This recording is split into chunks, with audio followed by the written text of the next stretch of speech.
حنايا هنايا كنديرو ملي كينذبحو سالي وكنديرو الشوا اللي هو هي هذا بولفاف وبالكبدة وداك الشيء، وكنديرو التقلية للغدا. صافي هنايا أنا بديت هنايا كنصايب البولفاف والوليدة ردات التقلية كطيب. صافي هنايا رديت الكبدة حتى سميتو وعاود قطعتها حتى طابت شوية وعاود قطعتها حيت كتبقى خضرا من الداخل، وعاود قطعتها رجعتها للشواية.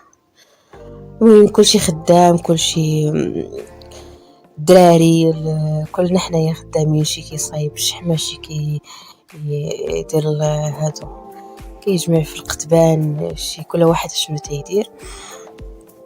صافي هي هذيك لينا القتبان حطينا التقلية. المهم في العشية كنصايبوا حنا تنديروا الكتف بالكتف بالمروزية واللحم والبرقوق والمشماش واللوز. المهم كنبداو على بركة الله حتى كنديروا الكتف ديالنا في الكوكوط. عندنا هنايا شويه ديال الربيع، عندنا البصله، عندنا هنايا التوابل، عندنا حرق ومعرق، عندنا سكينجبير، عندنا البزار، عندنا المروزيه، عندنا معلقه ديال القزبور حبوب مطحون، شويه ديال القرفه، شويه ديال الحرق ومبكيه، واحد 2 دريسات ولا 3 ديال الثومه.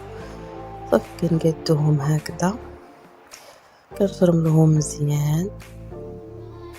وكما قلت لكم كل واحد يدير لينا في الكومونتيرات شنو اللي كيديروا العادات والتقاليد ديالو في نهار العيد.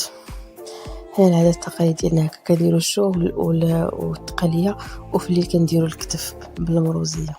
صافي رديتو طاب مزيان، ومن بعد ما طاب قلبتو للطاجين ورديتو تشحر في الطاجين حتى شرب ديك البليله اللي فيه مابقاش فيه البلو، بقى فيه داك الدغميره ديالو. صافي زوقتو هكا بالبرقوق والمشماش واللوز والكركاع وشويه الجزلان، راه كيجي رائع وبالصحه والراحه. وقولوا لنا نتوما اشنو اللي كديروا نهار العيد وكيفاش كتكون الطياب ديالكم. باي باي.